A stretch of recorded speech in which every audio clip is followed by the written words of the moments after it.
Episode 11 start होता है और हम गुशोंग को देखते हैं जो कि जियोनिंग के साथ फ़ोन पर बात कर रहा होता है। वो उससे कहता है कि तुम मुझे कल पिक करने आ जाना क्योंकि ट्रिप से पहले हम दोनों शॉपिंग के लिए जाएंगे। अब अगले दिन सभी एम्प्लॉय एक बस में ट्रिप के लिए जा रहे होते हैं, जिस दौरान सुमन के को गुशोंग के बारे में पूछती है, जिस पर के कहता है कि गुशोंग को कुछ काम है और इसीलिए वो जियोनिंग के साथ डेस्टिनेशन पर पहुंच जाएगा। और ये सुनकर सुमन काफ़ी जेलस फील करती है। इधर ये दोनों शॉपिंग के लिए जाते हैं, जहां ये दोनों अपनी अपनी ड्रेस को ट्राई करते हैं। और जब जियोनिंग ड्रेस पहनकर बाहर आती है तो गुशोंग उसे कहता है कि तुम्हारी नेकलेस इस ड्रेस से मैच नहीं कर रहा है, इसीलिए तुम इसे निकाल दो। तब जियोनिंग उस नेकलेस को निकाल देती है। ये वही नेकलेस होता है जो कि शियो ने शॉनिंग को दिया था। जिसके बाद ये दोनों यहाँ से ट्रिप के लिए निकल जाते हैं। इधर एम्प्लॉय की बस ट्रिप डेस्टिनेशन पर पहुँच जाती है और ये जगह काफ़ी सुंदर होती है। के सभी को कहता है कि तुम लोगों के लिए बबल हाउस रेडी है, इसीलिए सभी अपने हिसाब से चूज़ कर लो और आज रात हम पार्टी करने वाले हैं। तभी सुमन के से कहती है कि मैं गुशोंग का बगल वाला हाउस लूँगी बिकॉज काम को लेकर उन्हें मेरी ज़रूरत पड़ सकती है। जिस पर के कहता है कि गुशोंग बड़ी मुश्किल से हमारे साथ आने के लिए रेडी हुआ है और तुम चाहती हो कि वो यहाँ भी काम में बिजी रहे। आखिर तुम कितना काम करोगी, कभी तो आराम कर लिया करो। इधर चेरांग एक कैफ़े पर पहुंचकर जाओ के पास मैसेज करता है, लेकिन जाओ उसके मैसेज को इग्नोर कर देती है। जिसके बाद वो बार बार उसे कॉल करने लगता है तो जाओ अपना फ़ोन बंद कर देती है। ये देखकर चेरांग काफ़ी सैड हो जाता है। वो सोचता है कि आखिर जाओ उससे बात क्यों नहीं कर रही। इधर मैनेजर जाओ को डिनर पर चलने के लिए कहता है। पहले तो जाओ मना कर देती है, लेकिन बाद में वो जाने के लिए रेडी हो जाती है। और जब वो गाड़ी से जा रही होती है तो रास्ते में उसे चेरांग मिलता है जो कि एक कैफ़े के पास खड़ा होता है। अब रात हो जाती है और इधर इन सब की पार्टी चल चुकी थी। तभी यहाँ जियोनिंग और गुशोंग भी पहुँच जाते हैं, जो कि न्यू ड्रेस में काफ़ी ब्यूटीफुल लग रहे थे बिकॉज इन दोनों की ड्रेस आपस में मैच कर रही थी। लेकिन इन दोनों को इस तरह देखकर सुमन के चेहरे का रंग उड़ जाता है और वो काफ़ी जेलस कंडीशन में थी। अब जियोनिंग भी इनके साथ एंजॉय करने लगती है। तब सुमन उसके पास आती है और कहती है कि मैंने जो तुम्हें काम दिया था वो अभी तक पूरा नहीं हुआ है, इसीलिए तुम्हें कल दोपहर तक वो काम फिनिश करना है। जिसके कारण जियोनिंग के को झूठ बोल देती है कि वो थक चुकी है और अपने टेंट में चली जाती है। इनमें से एक एम्प्लॉय जियोनिंग को कुछ खाने का सामान देता है और वो अपने बबल हाउस में जाकर काम करने लगती है। इधर ये सब लोग मिलकर पार्टी करते हैं। गुशोंग जियोनिंग के पास जाता है। वो उससे कहता है कि मैं पार्टी का मौजूद खाना नहीं खा सकता, इसलिए तुमने मेरे लिए जो बनाया था वो मुझे दे दो।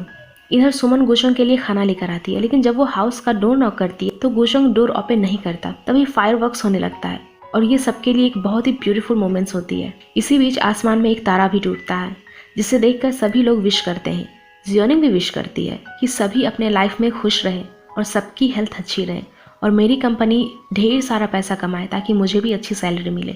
लेकिन लास्ट विश के बारे में वो किसी को भी नहीं बताती। इधर सुमन भी ये सब देख रही होती है एंड तभी वो जियोनिंग के हाउस में दो लोगों की परछाई देखती है और वो समझ जाती है कि गुशोंग जियोनिंग के पास ही है। ये देखकर वो बहुत ज़्यादा सैड हो जाती है और वहाँ से गुस्से में चली जाती है। अब आगे गुशोंग को जियोनिंग के हाउस में नींद आ जाती है। देन वो वहीं पे सो जाता है।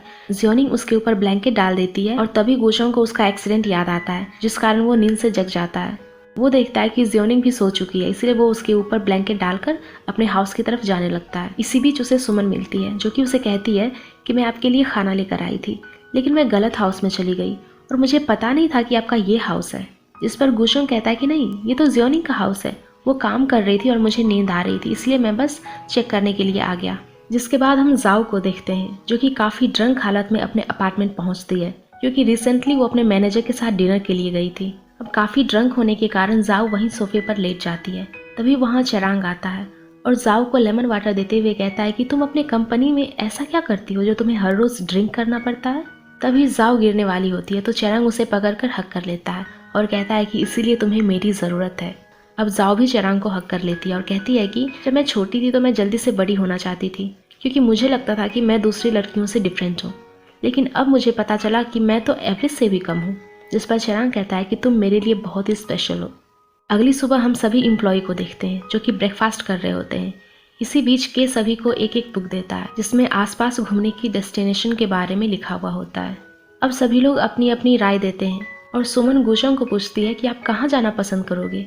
जिस पर गुशोंग कहता है कि मुझे सिर्फ वॉक करना पसंद है। तभी एक एम्प्लॉय जियोनिंग से पूछती है कि तुम कहाँ जाना पसंद करोगी। जिस पर जियोनिंग बचकाना बातें करने लगती है।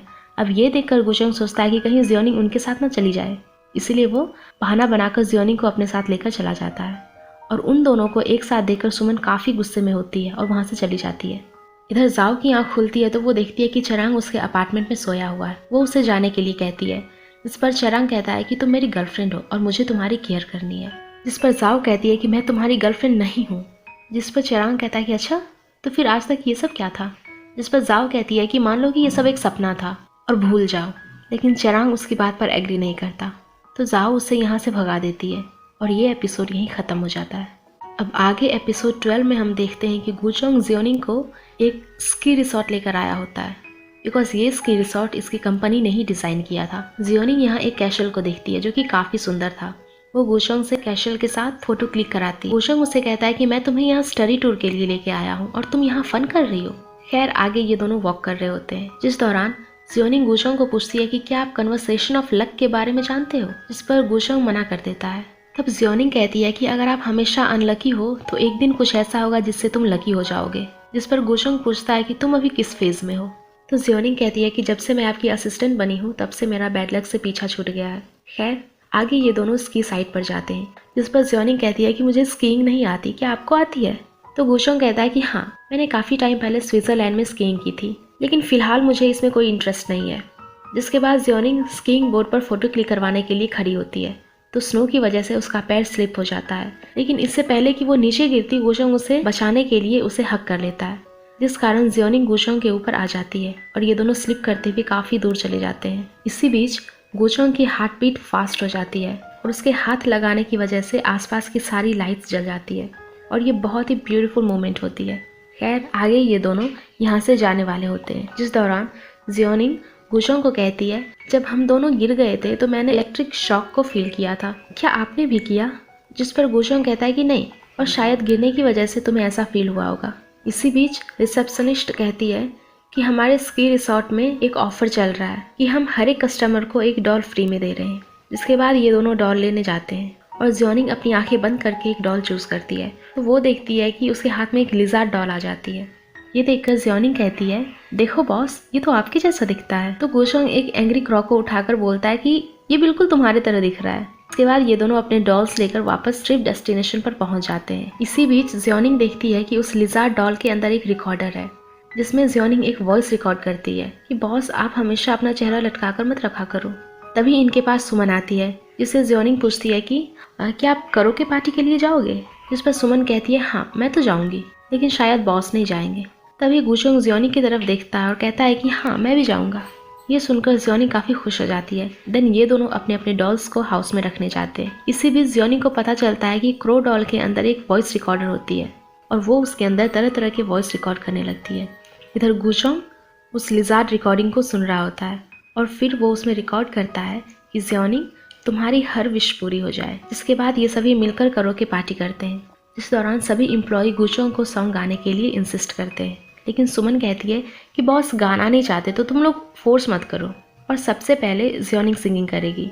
ये सुनकर जियोनिंग शॉक हो जाती है। वो कहती है कि मुझे अच्छे से सिंगिंग नहीं आती, बट सभी के फोर्स करने पर जियोनिंग को सिंगिंग करनी पड़ती है और वो बहुत ही बेकार सिंगिंग कर रही थी।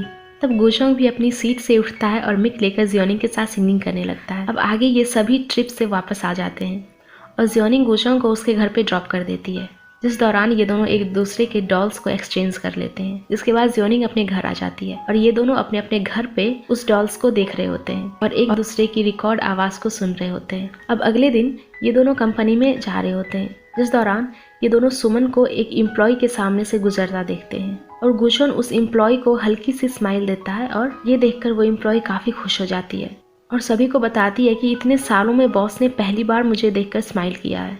ये सब काफ़ी कंफ्यूज होते हैं कि आखिर गुचोंग और जियोनिंग के बीच चल क्या रहा है। उसमें से एक एम्प्लॉय कहती है, मुझे बॉस ने आज तक पर्सनली अपने ऑफिस में कभी भी नहीं बुलाया, और अगर बुलाया भी है तो सिर्फ डांटने के लिए। खैर आगे गुचोंग देखता है कि जियोनिंग कंपनी से गायब है, जिसके बारे में वो सुमन से पूछता है, तो सुमन उसे बताती है कि जियोनिंग अपने दोस्त के साथ गई है, जो कि हमें उस दिन हॉस्पिटल में मिला था।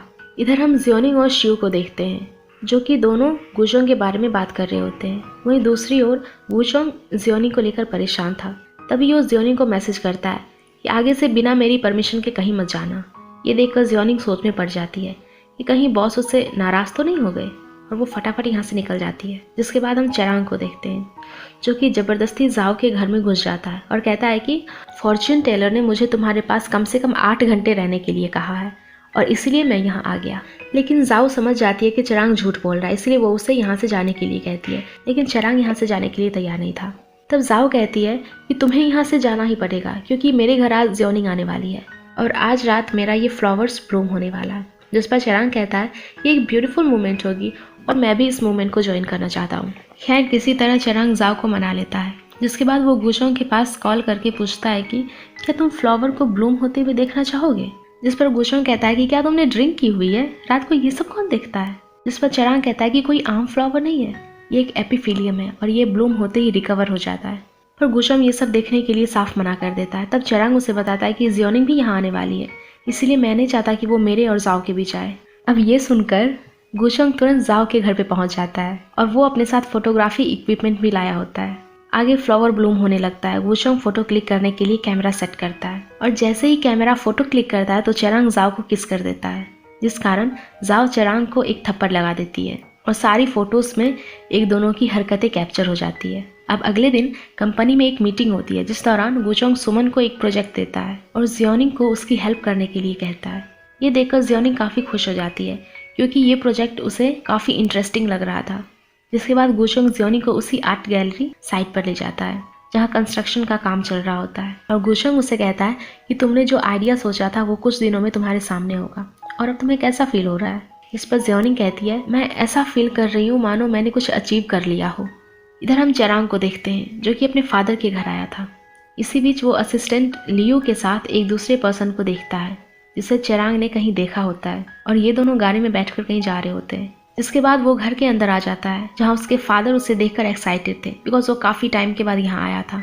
अब चरांग अपने फादर से पूछता है कि मैंने असिस्टेंट लियो के साथ एक पर्सन को देखा और मुझे लगता है कि मैं शायद पहले भी उससे कहीं मिला हूँ। इसी बीच चरांग को याद आता है कि एक दिन जब वो जाओ के साथ पार्किंग में था तब एक आदमी ने उस पर अटैक किया था।